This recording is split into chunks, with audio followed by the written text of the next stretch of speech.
All right. And we're live. Smarter San Diego. Derrick Evans here. David Serpa right there, my brother. What's up, man?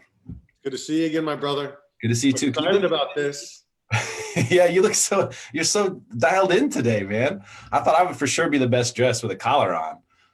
I've been doing a lot of working from home, but this last week or so, I've been kind of working on some new stuff, and I've been out there meeting face to face. I tell people, I'm never going to run a brokerage. I'm never going to run a team. I'm never going to put on a tie again. And but these days, man, there's a lot of opportunities out there, and you can't get after it with long hair and a beard, wearing a t-shirt and jeans like I've been trying to do. Not even California? Can't happen? All right, well. Not all the time. It's a little easier to keep it palatable. If it can't happen here, it can't happen anywhere. So here, I can't believe it's been over 2 months now, right? Since we spoke last. And COVID-19. Yeah, it was early stages. We didn't know a lot at that time. We were both kind of speculating. I would say you were more bearish, and I was more optimistic, let's say, kind of about what was going to happen and, how things were going to play out. So I'm going to let you go first. Because I'm not gonna drop anything crazy right out the gates here. But I mean, tell me, were some of the things you were concerned about, did anything come to fruition, or do you feel like it was just right to be cautious? You know what? So there's been a couple of things that have happened since the last time that we talked. One of those things is we've printed $5.5 trillion in stimulus money. There's that. We've overseen the largest redistribution of wealth in American history. And so that's going to do some things negatively for the economy in the long run. But I'm looking at this stuff and I'm thinking, I didn't think that the economy was going to stay as good as it is right now. I didn't know that it was going to remain as good as it is artificially. But we'll talk about that because I have a feeling I know what you're going to say. And a lot of the talk is stocks. And stocks are, that's a line which graphs rich people's feelings. And so it doesn't take into account the people that are working and the people that are out there grinding and the people that have just been laid off. And we've got over 20% unemployment. Governor Gavin Newsom says that he expects to go over 25% next year. So I think that we are still expecting that real estate apocalypse. And I do think that it is in effect. And real estate in the residential aspect and in the commercial. So I'm not gonna let you gloss over this one. So you said, so we printed $5.5 trillion. This is true. They're asking for more money and they're probably gonna get it. So that number will go up most likely. But you said that will have some consequences for us in the long run. Yep. And I don't know what those consequences are. I mean, I know, in economics 101 in college, they would have told us that, well, if you do this, long enough or big enough scale, eventually you're going to be buying bread with wheelbarrows of money. But I don't think that there's certain variables that haven't been put into that calculation. If you look back way back hundreds of years ago, things like that surely happened. But today things are very stable in comparison because of the intervention that the government makes in just about every industry, particularly in food. And most definitely in real estate. I mean, the government is super heavily invested in real estate, and they're also super heavily basically short bonds. I mean, if you think about all the bonds that the government issues, they're selling bonds, which means they're basically short bonds. So they want low interest rates. It's better for the government if interest rates are low. And so those are all things that really point to higher real estate prices. And that's why I really think I'll make a very bold prediction right now that I think, and particularly in your area, dude, I mean, to make them yet with the idea of work from home being something that's going to become normal for a lot of office job folks, absolutely. Dude, your area is going to absolutely blow up, and it has been, but I think it's going to blow up even more. And I think prices in San Diego could easily double or triple in the next 10 to 15 years. The next 10 to 15 years. You're always about, and I respect you for this, but you're always about that long-term gain, right? Sort of like, hey, eventually everything's going to be okay. You know what I mean? And I think that eventually, like we could have said that in the very beginning of the Great Depression. Hey, listen, and Roosevelt could have gone out there and be like, hey, listen, I'm printing a lot of money. Everything's going to be okay. It is what he said, isn't it? That is. And he was printing a lot of money. And he was right. No, it was Hoover. Excuse me. Hoover was printing a lot of money. Correct. And they did the Hoover Dam. They invested a lot of money out there, but they stopped just shy of doing that New Deal, which FDR did. Instead, what they did was they stimulated the corporatocracy, the corporations. They stimulated the banks. They stimulated the building and loan administrations. But what they didn't do was they didn't bail out the people. Now, what Hoover is very famous for saying is nobody starved. And he's right, maybe nobody starved, but people were looking for food in trash cans. And so when I look at things like this, are people going to be okay for a little while? Yeah, some people are going to be okay for a little while, but at the end of the day, it's going to be about how these forbearances hit, when they hit, and what the government decides to do with them. Because a lot of these people, they've been out of work for 2 months. 40% of small businesses have already announced that they're not going to be reopening their doors. And that's significant. And then the number one employer is the small business owner. And the small business owner, specifically in California, has been hit harder than probably anyone else in the country, other than maybe the state of New York, where they're experiencing a lot of this in these big cities. And so I think in areas like mine, I respect that you say that we're probably going to have these gains in 10 to 15 years. But I think in the short run, in the next 3 to 5, we're going to see a little bit of a hit. Riverside County has always hit harder than other areas when we come into these sort of situations. And what we've done right now is we artificially kept the economy going. We kept reducing rates. We made it so that FHA and VA lenders could buy more.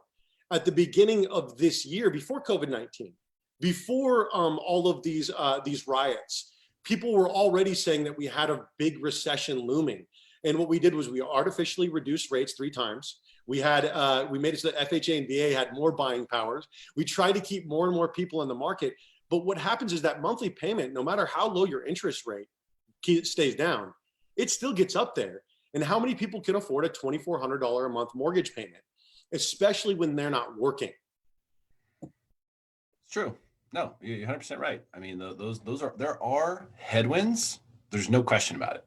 Mm-hmm. What I think that the difference is the good outweighing the bad significantly.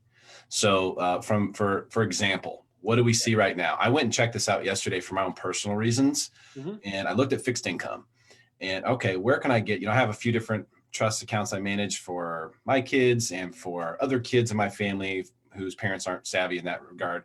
And I like to keep those investments safe, keep that money, I don't like to risk that money. That's their college money, et cetera. Sure. So I like to keep this. Money market accounts paying jack, like almost nothing, pennies. Sure. Savings accounts paying nothing. CDs, garbage. You got to do a 30-year CD to get 1%. Mm-hmm. So what happens when you get these low interest rate environments is that you basically take a whole bunch of investment classes off the table, mm-hmm. and you're left with stocks and real estate. And I've seen, and this was my biggest concern, the reason why I hedge the market, I have a chunk of my portfolio that's short the stock market right now. The reason I put that hedge in was because I saw a lot of people saying things on Facebook, people asking me questions. Hey, how do I get started investing in stocks? Hey, did anyone know where I can buy stocks? This guy, Dave Portnoy, do you know this guy? Barstool Sports? You know him? Don't know him? So he started this day trading academy. He's just a guy who has a lot of money. And his number one rule for his day trading academy is that stocks always go up. Okay, so I'm seeing all these things and I'm going, yeah, this is going to change. This isn't going to last. And so, I'm curious about that. But when you see stocks and real estate, right? So real estate's the only thing left. It's the only thing left. So that people what you have is there is this generational wealth gap that is just, it is out there. There is for millennials have less opportunity than their parents. They have a larger wealth gap than their parents, than any other generation since 1784 in America, which is kind of wild that they're able to sort of take these sort of stats and then bring them up to date. And so what you have is you have a lot of people that are in my generation, that are in your generation, that cannot buy. I'm the exception. I'm not the rule. And so when you look at things like a shift and you look at who's looking at buying real estate and who's looking at investing in stocks, and it's people who already had money, who their positions were already secure. There's a reason why we haven't seen the dip yet. And it's because the people that were already qualified to buy are still very qualified to buy. But the people who it was on the edge, they can't buy any longer.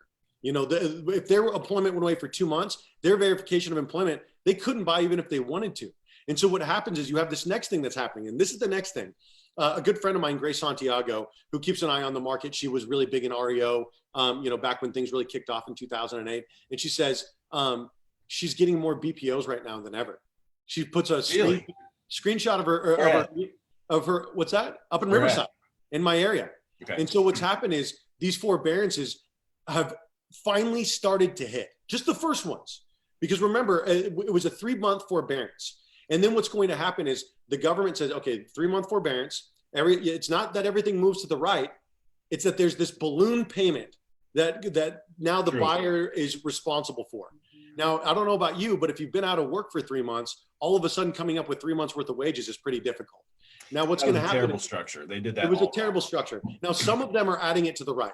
But in order to add those payments to the right, they are requiring a VOE. They're requiring a verification of employment.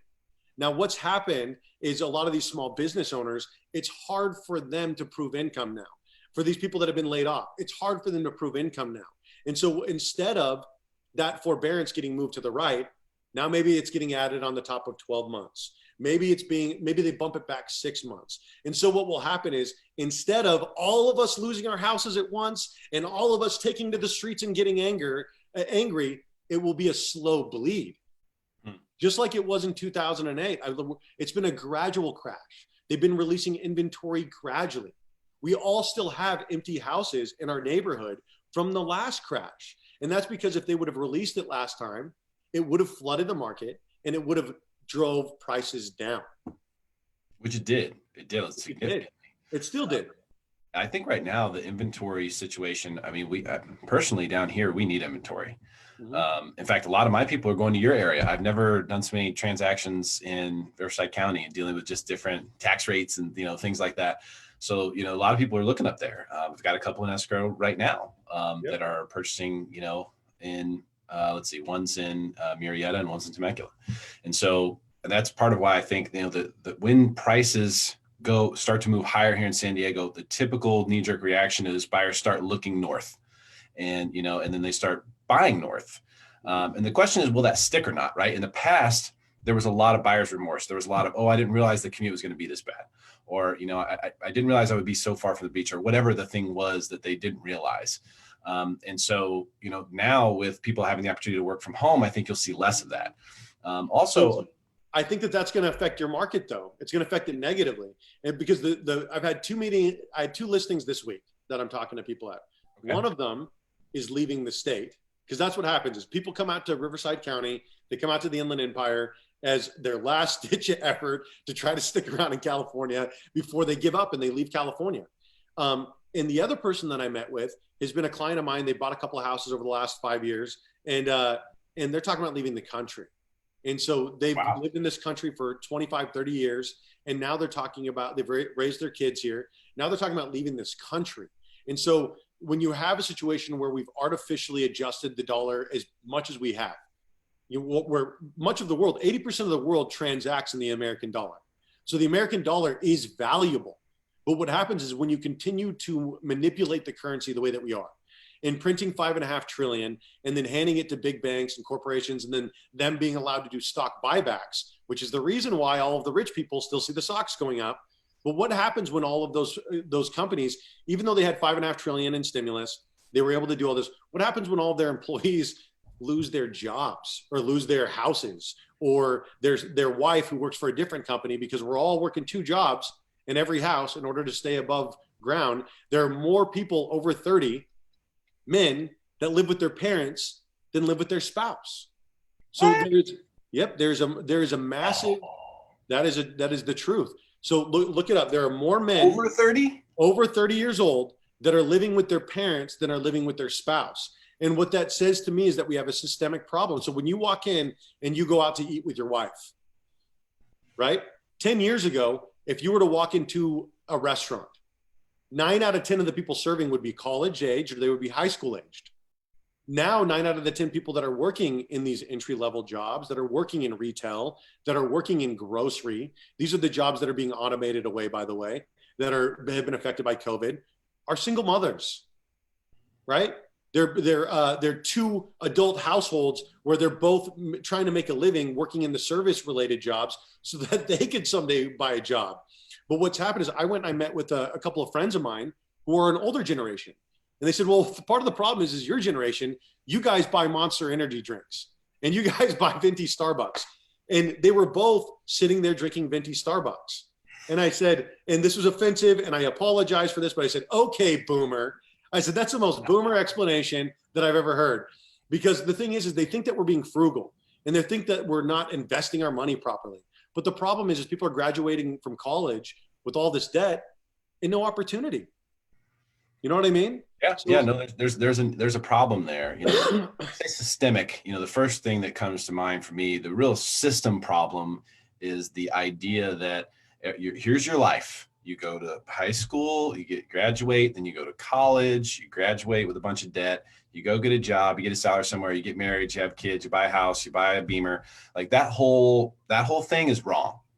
And you know, people have to be very careful about investment in higher education. I'm for it if it makes sense. You know, a lot of times it doesn't. I mean, I've got so many people who've reached out to me over the years from the radio days, the last decade, who are like, yeah, I have $80,000 in student loans. I'm like, well, what's going on? Why are you bartending? I didn't get my degree. Huh? Yeah, absolutely. So like, absolutely. So you're nailing it right now. But the problem is that we've messed up education. In state schools, they should be free. Have private universities. The best way to get more great doctors, more great lawyers, more great attorneys is to make education more widely available. It shouldn't be free K through 12 and then $100,000 for the last 4 years. What happens is we're creating doctors that are broke, that are in student loan debt, that can't afford to buy a house. And so that's why they're charging the amount of money that they're charging. And if we made it more possible, then it would be easier. And the problem is 20, 30 years ago when our parents were buying houses or our parents' parents were buying houses, houses were not only significantly cheaper, the loan period was significantly shorter. It was a 10-year loan. It was a 15-year loan. You paid it off. You went down to the bank. You got your slip. You got your title, and you owned it outright, right? Now, just like you said, there's a housing crisis in California because there's a lack of affordable housing. And that's the truth for a lot of this country. There's a lack of affordable housing. No We make it very difficult in California for affordable housing to exist. And so you get these, car loans used to be 3 years. Now they're 6 years long. And so we've made it more difficult for people to buy. We made it more difficult for people to get jobs and to participate in the economy. And so what happens is people are leaving California. But what happens when they go to their new state? That way follows California, and they can't afford to live there. So we do have a systemic problem. Part of it is education. Part of it is the debt-built system, but a big part of it is the Federal Reserve. And the way that anytime that we run into a problem, just like we did in 2008, they decide to print money. And when you print money, it devastates an economy. And so you either have to go all in, like FDR did, and go New Deal, putting America back to work, and then he did a prohibition. Like, let's legalize all drugs. Let's legalize all of them, right? And then what will happen is maybe we'll see that 9% increase in our economy. And then we can invest in desalination and nuclear energy, which is the only clean type of energy out there with no CO2. But the thing is, we don't do these things because our government is a debt-based system. We have these fake private companies that are buying out these new innovative companies that are being heavily subsidized by the federal government. And so what happens is the dollar has been manipulated. It's been manipulated like crazy. And because of that, it's created a peasant class. And now the peasant class, even if you get your degree, you're still a part of the proletariat. You're still a part of that swelling lower mass. And so what happens when that mass continues to swell? Well, you fire up the guillotines, right? The guillotines. Well, I mean, here's the thing. I think if we really look at, all right, so we have a systemic problem, but what's the solution? I mean, we're talking about real estate here, right? Because ultimately the economy is really it shows what is going to happen to real estate, right? Basically, if the economy is doing well, people will buy real estate. If the economy doesn't do well, people will sell real estate.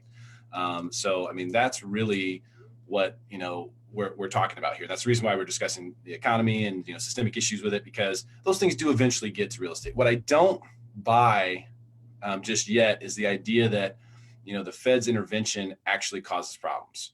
At least I haven't seen it. Now, it seems like, and the textbooks all say, if you do this, if you're going to see inflation and you're going to see hyperinflation. And I've read about all these things and I studied these things and I bought into it too. And when I saw the Fed intervene in things in the past, especially when I did my radio show, I would say, this is going to cause problems that never came.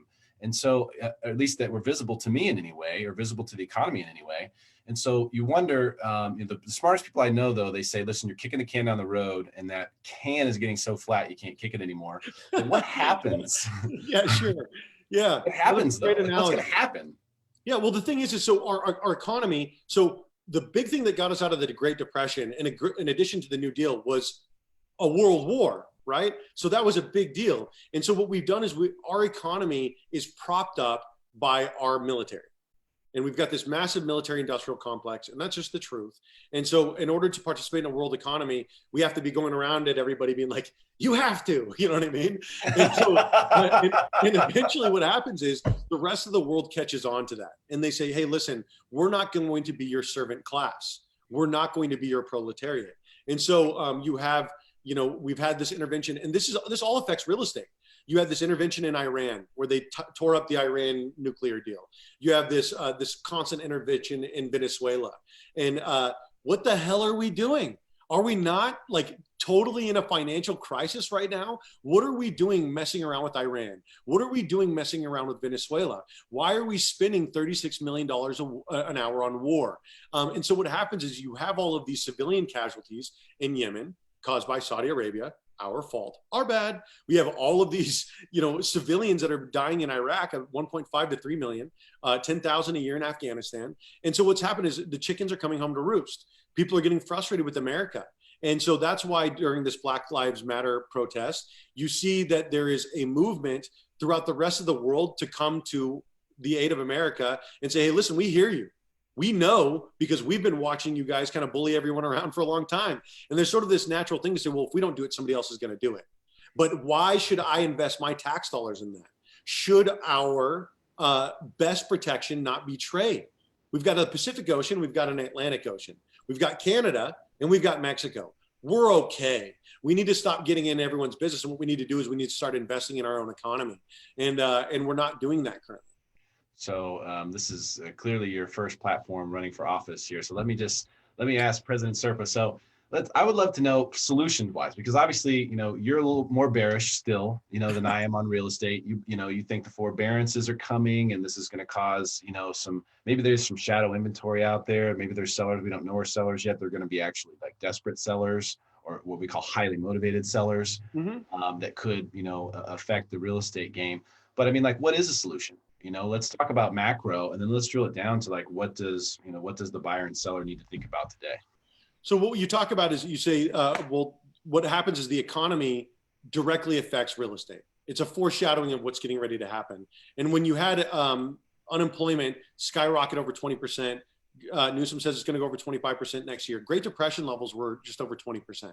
And so we're going to see that sort of that effect with people in their home buying skills. But in addition to that, you and I both said, people are going to start working from home. People are going to stop going out so much. And so what happens is this new economy, it stops propping up these false economies, this sort of like false consumerism, being able to spend just to spend. And what happens, Americans, we love to spend. So that's not going to stop. But what's going to start happening is people are going to start spending on the experience, the entertainment of going out. That was one of the first things that happened after the COVID-19 restrictions was people decided they want to go out to eat, right? And so the thing is that there will always be this demand here. The problem is the shift away from the small business towards the massive corporation, right? And so there needs to be sort of this return to localism where we're propping up our local economy. And we can't do that by ourselves. The government has to be involved in that. But so you asked me like, am I running for office? I've thought about it. I'm writing a book right now called Common Sense for California, The New Revolution. But at the end of the day, we have a heart problem. We have a mind problem, and you can't run to lead a state that's fundamentally broken, right? And so if unemployment's over 25%, and in the Black community, by the way, that's over 50%, because a lot of people in the Black community are still working entry-level jobs and service-level jobs. And so what happens when all of that buying power goes away? Well, what happens is generational wealth goes away. But when we talk about generational wealth, We have to understand that the average white household has an average accumulation of wealth of $170,000. The average black household has an accumulation of wealth of $17,000. So who is that really going to affect? And so like the rioting, the looting, things like that, when people, the rent strikes, right? Our generation, predominantly renting. You know, like I'm buying this house. I know you're buying that house. But most of our friends, even the ones who went to college, like your friend who's bartending, what is he doing? He's probably renting. And so what happens is when you get all of these renters out there, they have nothing to lose. And so it just takes one radical out there saying, hey, listen, we're going to do a rent strike, which is what they're doing in Los Angeles right now in order to get the ear of Eric Garcetti, the mayor out there. They're doing a rent strike. Well, who is that going to affect? It's going to affect everyone that you and I work with who are in property management, they're landlords, and then they're going to talk to their city councilmen. So one way or another, something has to change. We have to have some things that happen. Like, why can we not do tiny houses? Why are there so many restrictions on ADUs? Why are container unit houses only available in places where people are willing to pay out the ASS for permitting? And so we need to get out of people's businesses and allow them to form multi-generational compounds where they can work out of them. We need to allow people to form ADUs in their houses without tying them to 30-year loan. We need to make housing affordable again, and we're not going to do it by printing $5.5 trillion and sending it to the owning class. Yeah, regulation is not going to help. The money printing is really sad, just as far as the allocations. And I don't know what's going on behind the scenes with some of these banks and how many of them need it or whatever. I don't know any of that, but I do know this. If we're talking about $5.5 trillion so far, we could have paid all of America's student loans off 5 times. So that would be a great use, Washington, if you're watching this, and I know you are. Pay off all the student loans. I mean, if you're going to print the money, pay off all the student loans and just open up all sorts of cash flow for all sorts of people. And that would help stimulate everything. That's something that massively Americans are in favor, by the way. There's a couple of things where most of us, so we pay more in healthcare per capita than anywhere else in the world, and we don't have healthcare. And the amount of money that we're paying for education. So when you think about paying off the student loan debt, well, the government owns all student loan debt. It's not private banks. Private banks have not been involved in student loan debt since 2007. Wow. And so when you think about things like that, we all think, oh, it's the greedy corporations. They're lending all the money and they're shackling our generation with wealth. No. It's the federal government. It's the federal government. And just like you said, if we were to relieve that debt, and I don't have any debt, by the way, with student loans. I didn't go to school. I'm a dropout. Okay. So just to go ahead and clear it up. But I think that if we did go ahead and free up our friends, what would they do with that capital? If we did 2 things, forgive the student loan debt and make healthcare for all.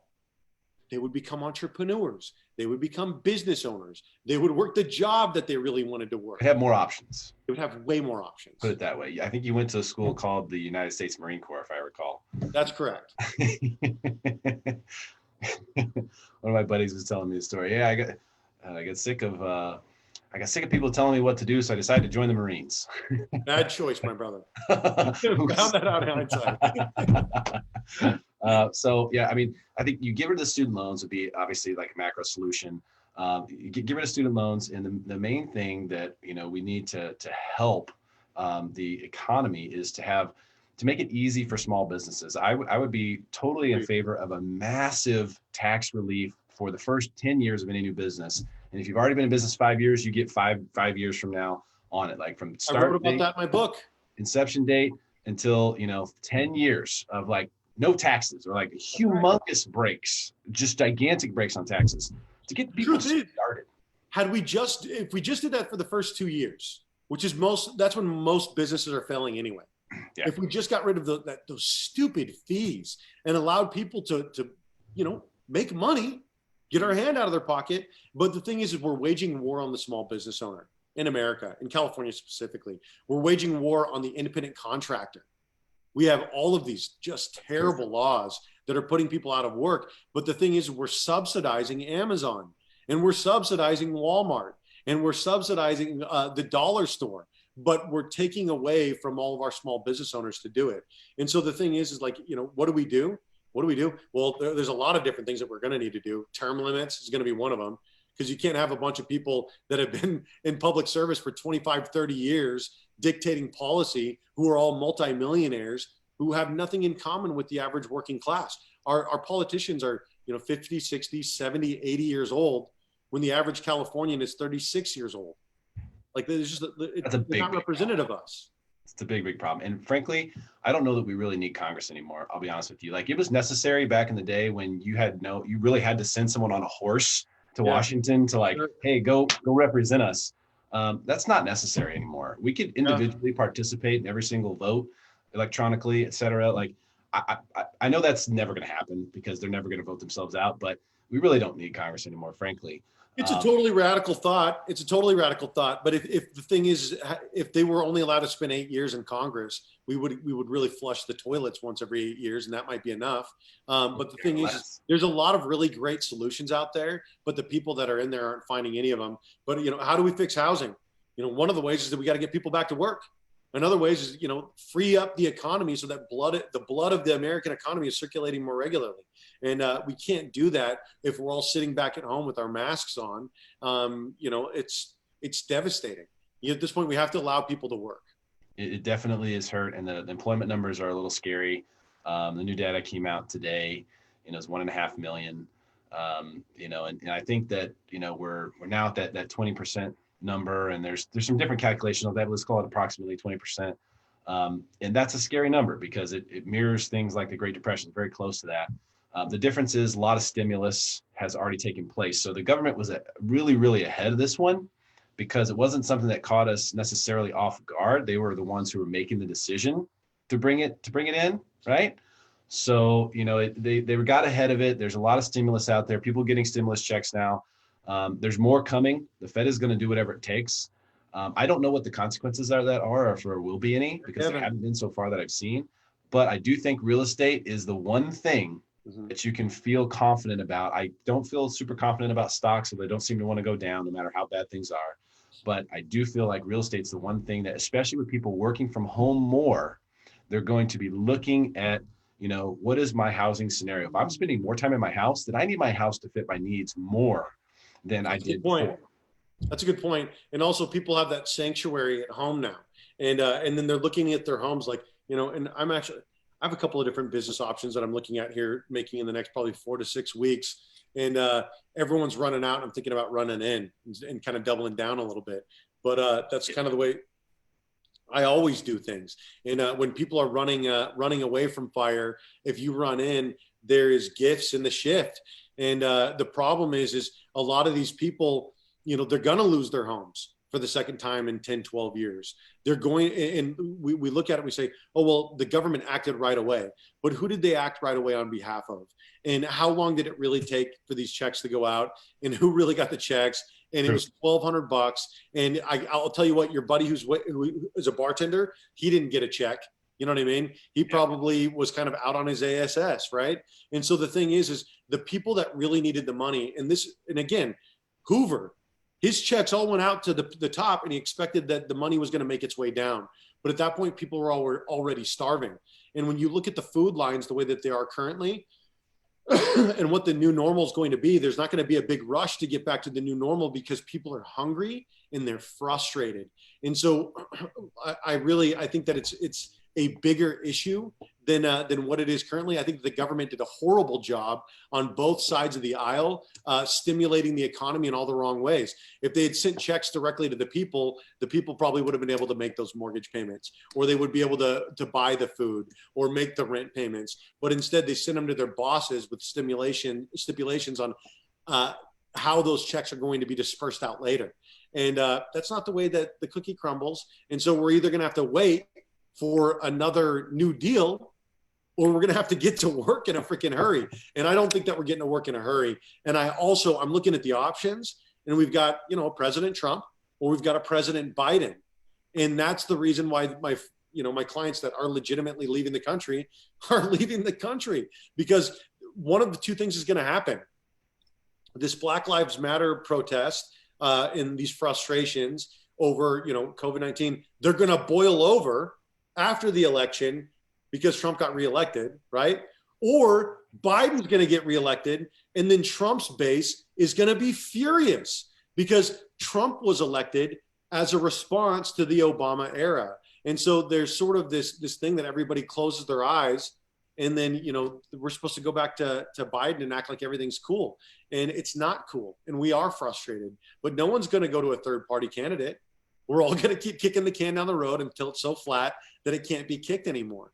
And so I do think that we're going to end up in a situation where the artificial kicking of the can down the road, the artificial stimulus of the economy, it's going to be too little too late. By the time that these checks really go out there, people are already going to be losing their homes. Those BPOs going out are evidence of that.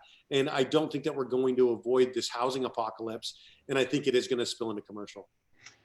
Commercial, I think, is going down first.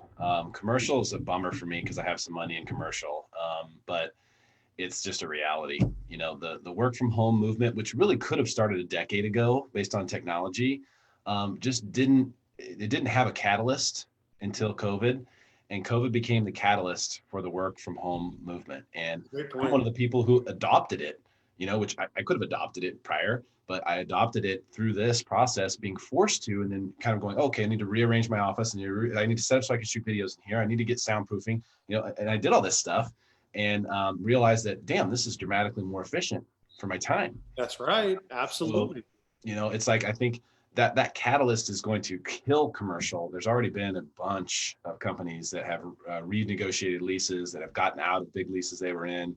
I talked to a huge commercial listing agent here in San Diego, and she was like, never heard crickets like this loud, like so bad. And so, I can tell you, part of what I'm looking at is getting back into a commercial space and getting back in and getting an office, right? And so whether I get in with this, and there's a couple of different ways to look at it. I'm not going to talk about anything too much, but what I am going to say is I think there is an opportunity in real estate for the people that want to help the people that are doing, you know, 6 to 10 transactions, do 16 to 20, right? I think that a lot of people are going to get frustrated during this shift, but I think that the transactions are still going to be there for the people that are out there working. So the riches are in the niches, right? Sure. So a lot of people are out there, they're like, oh, I need to, and they've sort of gotten by with like this sort of, I'm going to be everything to everyone sort of mentality, where it's really going to be important during this next 2 to 3 years to really be intentional about who you're serving. Are you a VA specialist? Are you a community expert? Do you work specifically with relocations? You know, a good friend of mine, Darren Campbell, he's now working specifically with professional athletes and entertainers. That's what he's doing, you know? And so if you can find a niche and niche down and find all of your wealth there, you'll be just fine in this next shift, but you're not going to be fine being a generalist. You're going to have to be a specialist. And the specialists are the people that really get paid. You have to specialize in something.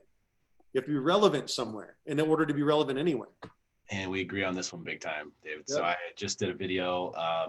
I believe I released it this week. I can't remember if I recorded it last week or not, but it was about marketing. And basically the main thing you need to do to market yourself is to be a specialist in something. Like, you need to be the expert in something. Agreed. And that needs to be the thing that you expect people to call you for, because if you are a jack of all trades, no one remembers that. It's not sticky. You know, I get calls about VA loans all day, every day, you know, from people who are seeing me posting things on Facebook or whatever, or on the YouTube channel. Hey, does this work for a VA loan? Can you buy this kind of property? Can I get a mobile home and then put it here? You know, I mean, I get all those questions, which is just a sign that the marketing's working, that people are recognizing, okay, if I have VA questions, I'm gonna call Derrick. And so, you know, whether it's that or whether it's an area, geography, when you're talking about real estate, bingo, insurance guy, whatever, but you need to be the specialist for something. And don't worry about all the business you're going to lose because you just specialize in one area. Worry about all the business you're going to get because people will remember that you're a specialist in that area or that item. That's what you have to focus on. So I made a whole video on that, and it's on the YouTube channel, smartsandiego.tv, if you want to check it out. But, you know, agree 100%. Opportunity is there. And you said it earlier too. The transactions will be there. The question is, will prices go up or go down? I think you might be more bearish here, and I want to try to get a prediction from you specifically here, just for the rest of the year. I won't hold you to anything past that. Yeah. What you think is going to happen with prices. I'll just hold you to your area. So we'll just call it would you guys call it the Tri-County or the Tri-City area? What do you call the Temecula, Winchester? Oh, who knows? Temecula Valley, Riverside County. You know, and so I'll tell you this. we're in an election year right now. And in an election year, typically everybody sort of, everyone's very afraid. They're very trepidatious. And if you would have asked me 2 months ago, I would have told you President Trump's going to get reelected in a landslide. And if you ask me in 2 months who's going to be elected, I'm not going to be able to tell you, because at the end of the day, like, we are at this point in history where, 10 years can happen in a week, right?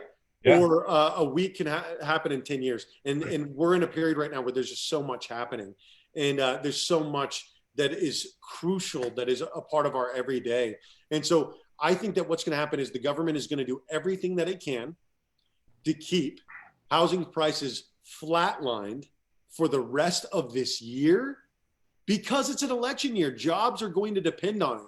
But we can't keep this up, and it's not going to continue next year, and it's not going to continue the year after. So whether it is next year or whether it's in 2022, and I do think it's going to be in 2021, in 2021, we're going to start to see that dip. We're going to start to see it actually cool off, because, like we said, 111 straight months, prices were going like this, 9 years, and then it flatlined. It flatlined for a year, and government increased buying power. They decreased the rates. They did everything that they could. A recession was looming. And then COVID-19 hit. We were already on our way there. So I have no problem being bearish and saying that, our fake government is going to continue to keep up our fake economy for the rest of this year. Is that good enough for being bearish? But next year, we're going to suffer the internal hemorrhaging that comes from acting like we are not suffering these sort of blows to our appendages. One of the things that we haven't talked about is all the cash on the sidelines, man. Yeah. Tremendous amount of cash on the sidelines. One of the reasons why you see the stock market going higher is that people start dabbling. When they see 2% a day, it's like, gosh, how can I can't sit on the sidelines anymore. Get in. Yeah. So you're seeing some cash flowing in. You're seeing some buybacks too. There was one day where the banks clearly decided to buy all their stocks at the same day. Yep. A massive up day. Yep. And that has definitely helped too. But there's cash on the sidelines, and there is more prosperity here than I think you're giving credit for, and particularly in Southern California. Also, what's not to be missed here is that prices for real estate have gone up a lot throughout the country in places that you wouldn't believe. I challenge you to do this if you don't believe me. Go on Zillow and look up some random places. Like look at Twin Cities in Minnesota. Look at Iowa. Like look at some of these places and just look at what housing prices are for like a nice house, and you'll go, what the hell? I mean, when I was in Minnesota a couple of years ago, I was walking down a neighborhood, looked at a house, $650,000. I looked it up on Zillow. I was like, are you kidding me? Why would I want to live here? So the secret about San Diego, it's out. Like Southern California, the secret's out.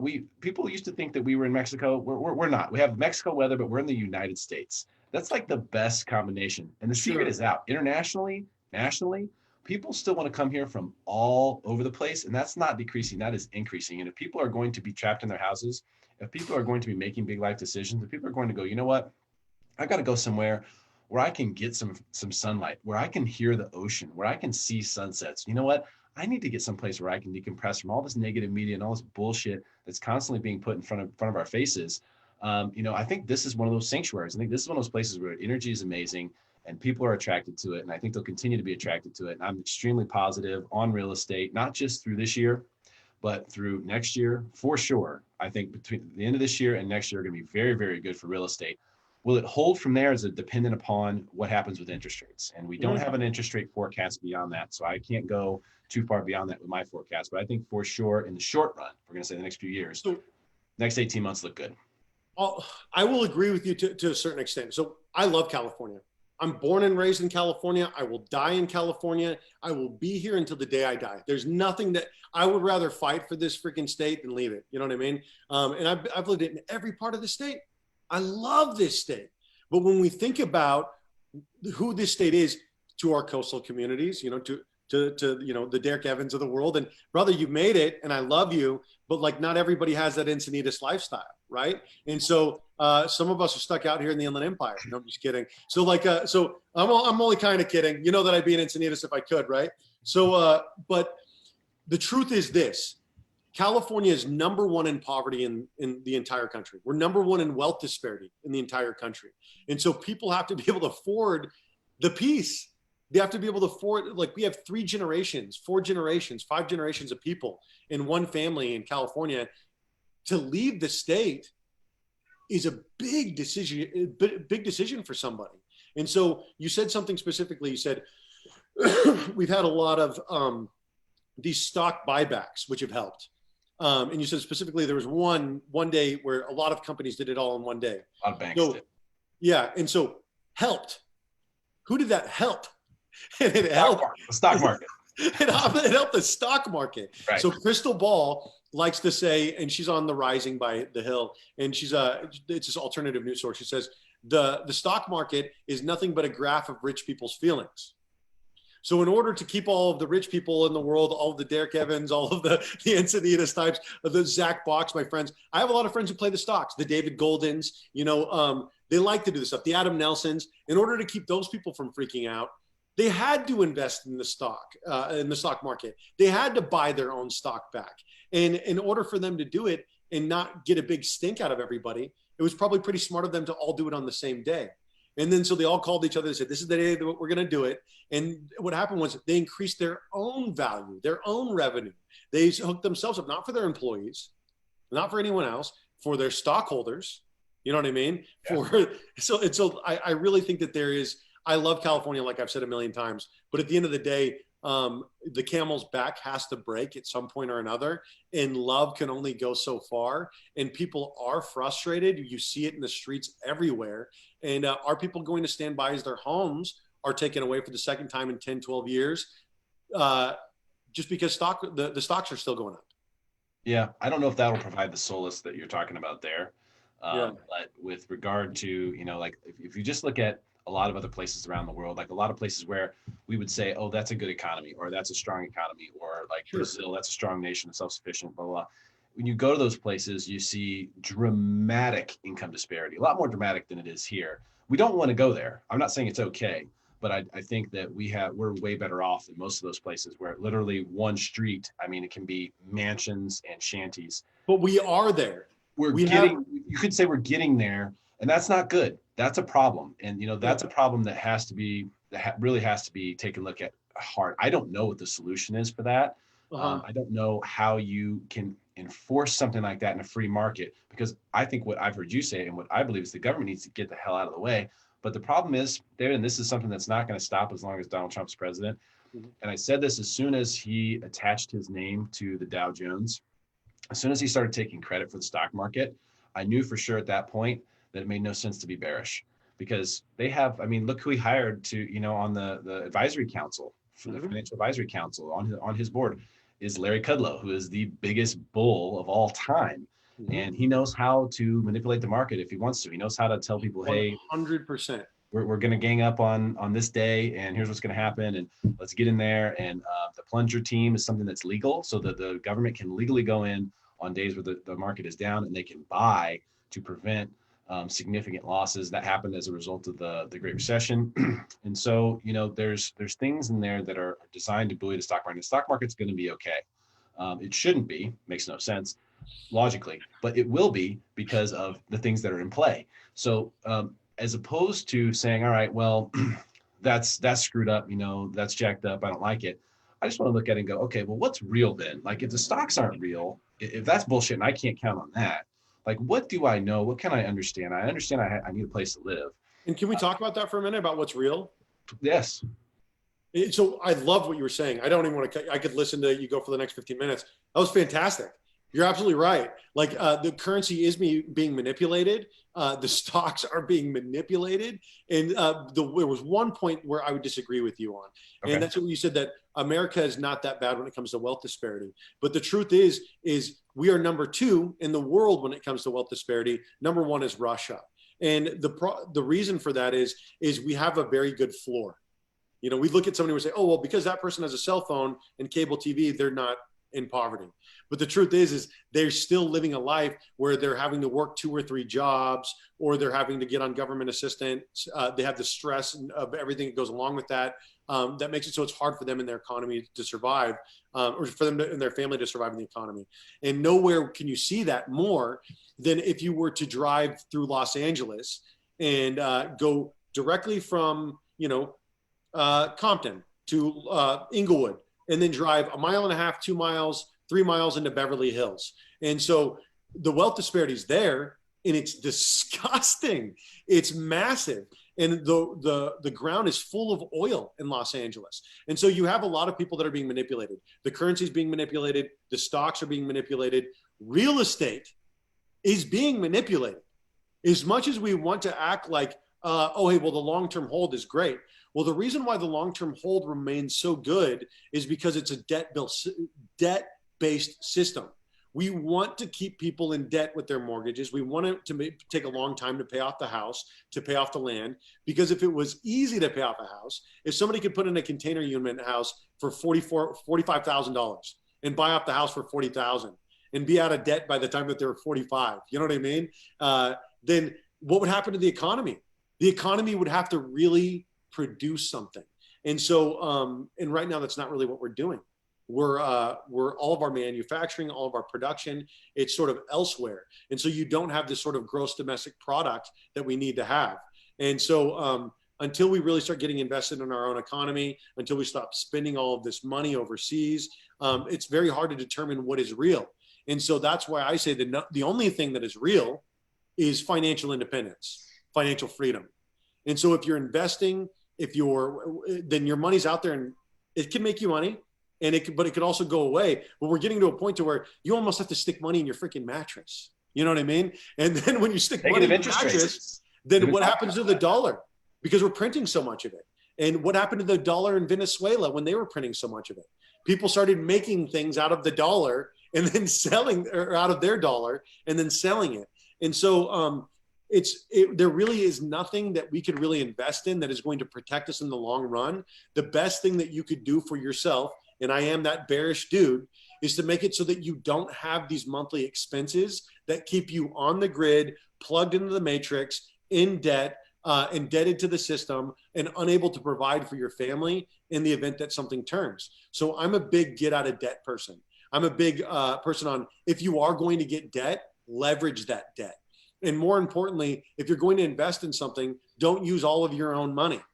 Get into it with other people who know a whole lot more than you do so that they know how to protect it. And so we're the wealth of our general knowledge. And that's one of the things that I love about you, Derrick, is I don't agree with you all the time, but you give me the other side of the aisle. You give me your perspective, and it may seem like 90% Republican, but that other 10% is that libertarian in you who's like, I'm still going to test this. I'm going to put it to the fire. And that's why you're still going to be a scientist at the end of the day, no matter what.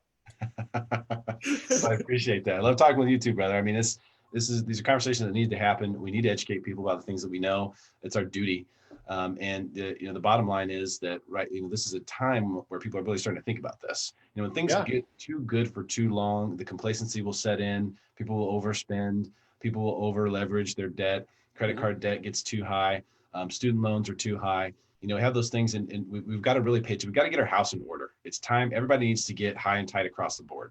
Right. It's okay. We need to know where everything's going. We need to get a little high C here and look at this stuff and go, all right, I need to know all the answers to all of these things. That's right. Where am I spending and why? And there's. If you don't have any C in your personality, you better hire some.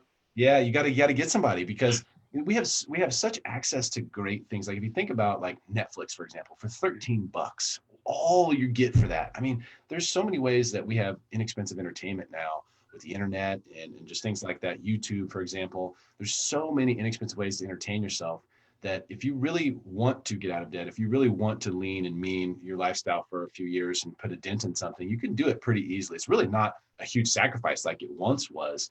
In fact, it just requires a lot of fun. It's fun.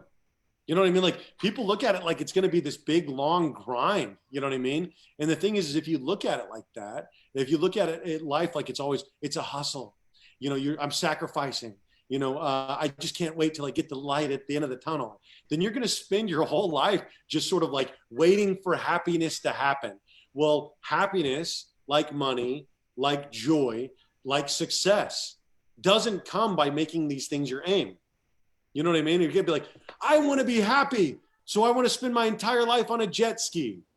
Like, that's not it. That's not it. Like, you still have to be serving people. You still got to be involved in it. Like, where are you talented? And then if you can find your talents and you could utilize your gifts and you could help other people to do the same thing, then it's not this big scary thing getting out of debt. It's just not making these things, these cars, these houses, our aim. Have fun with it, but don't make it the goal. Like, you know what I mean? Yeah, cars is the next thing that we're going to start hearing big numbers on, because a lot of people with the lack of commute culture, the change from commute culture to the work from home culture. I know for a fact right now it hasn't happened since COVID where we've needed both of our cars, at one time. It hasn't happened. We've always just been able to take one of the cars and go do whatever we need to do and come back. So cars, the auto industry has got some real headwinds there. And I don't know how much that spills over into real estate, but that's something to keep an eye on. I've been watching those numbers and we haven't really seen a huge hit yet. But I do think that is one of the things that's going to come, especially when leases, start expiring and just different things like that. When people start looking at cutting their cost, right? They start looking at the basic things. How much am I spending for my office? Do I really need to coach? How much am I spending on my car? How much am I spending on going out to eat? And those are the things that are really affected.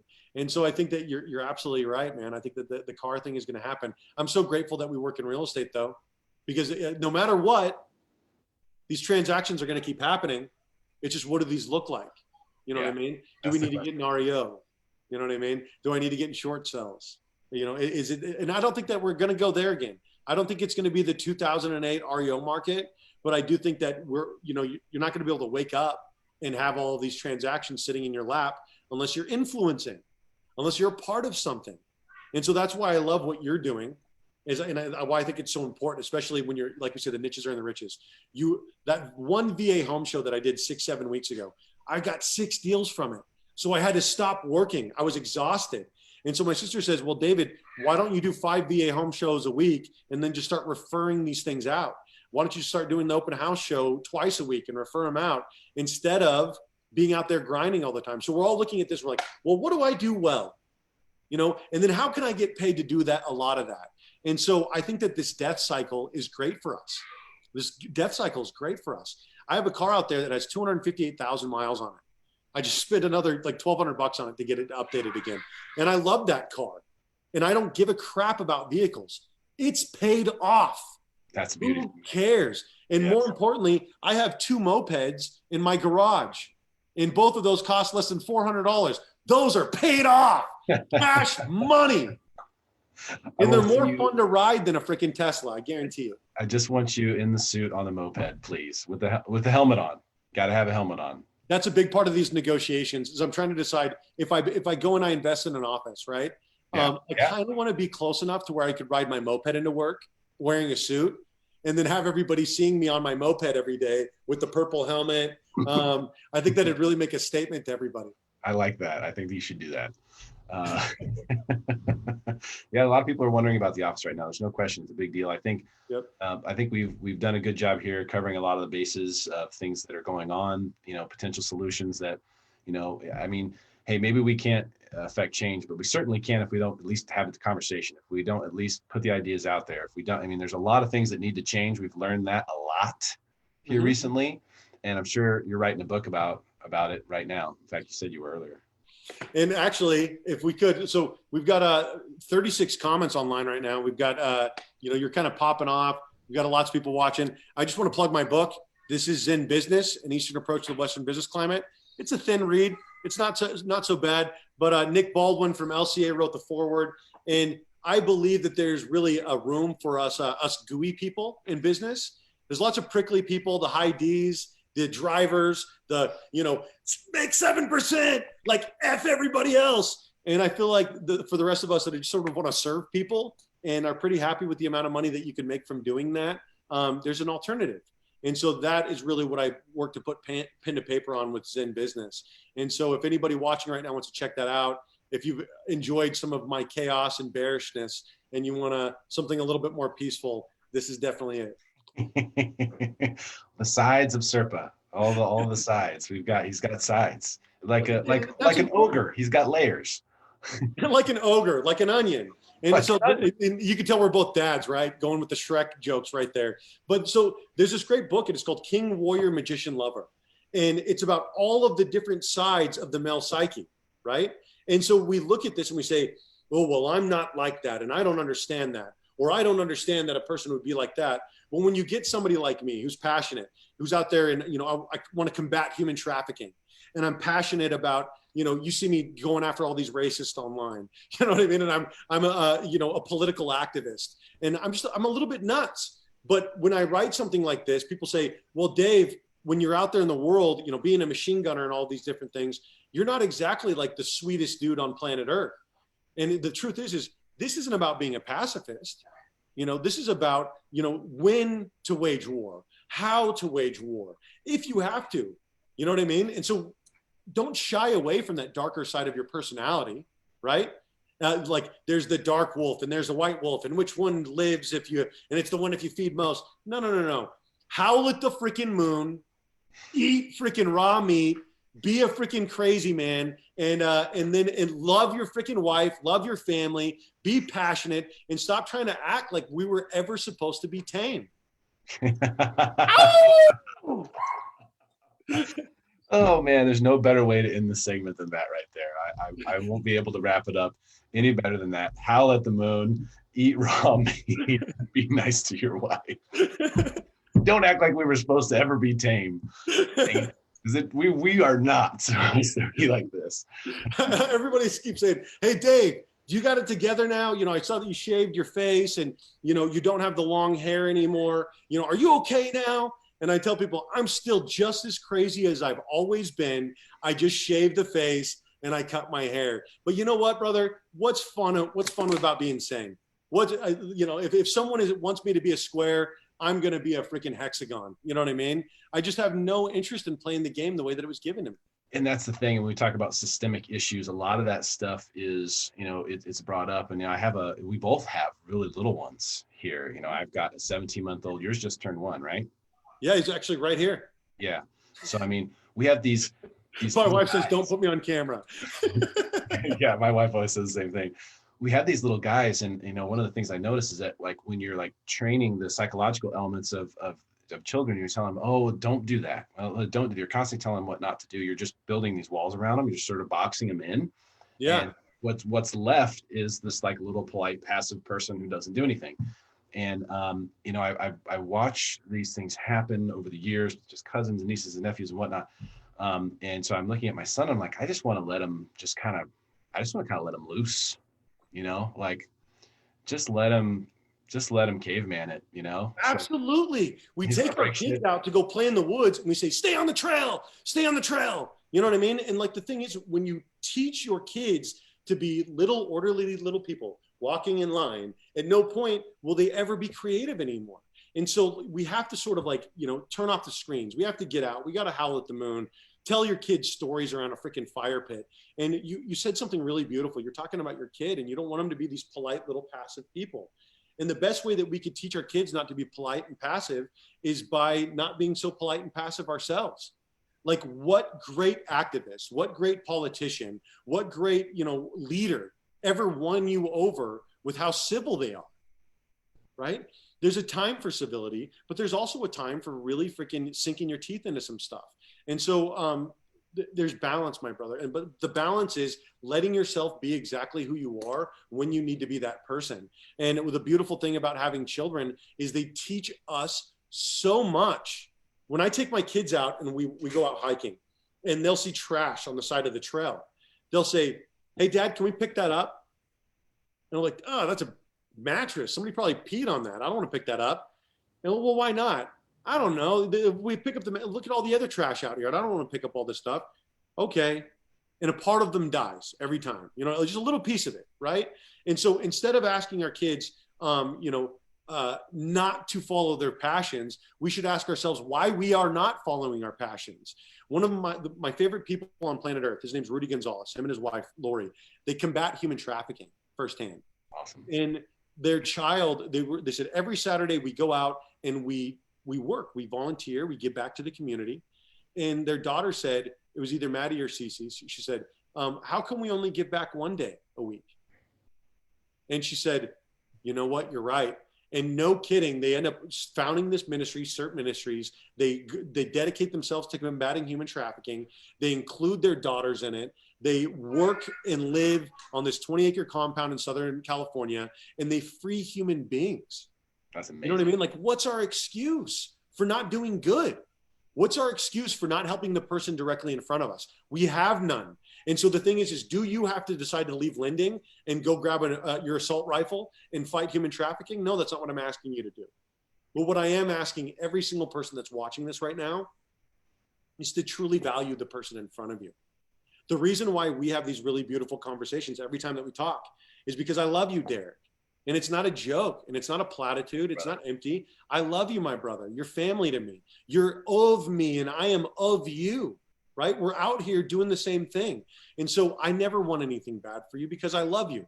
And so I'm giving you my now. I'm giving you my presence. And then when I'm done with this interview, I'm going to give my family my presence. I'm going to give them my now. You know what I mean? And everybody waits till the end of the story to determine what the meaning of the book was. That's not what we have to do. There's meaning in every page, in every minute. We just have to see it. And the truth is we spend so much of our lives with these eyes wide open, staring around, worrying about what's coming next, and this eye completely closed and we don't see it. And this closed. There's that beautiful Pixar film about the heartstrings trying to tug at the brain and the brain taking over. And the thing is there's no balance necessary when you love working, when you love the person that comes into your open house, when you love your escrow officer and you love your clients, when you love your agents. Like I'm going to go home and it's family. I go to work, it's family. You go to church, it's family. You know what I mean? And so it's only by separating these things that we feel like we're losing balance. 100%. And it's usually fear, it's separation. There's something there that holds people back in a lot of cases. And I think I really feel there's a renaissance coming in that, man. I feel like there is like a something that's been building up and is and it's going to be there's a little storm, right, that's going on right now. Mm-hmm. I feel like that is just us like giving birth to this new consciousness, if you will, or this new thought wave of how we need to approach one another. And I hope, and pray for the best with that, because, it's been a long time coming.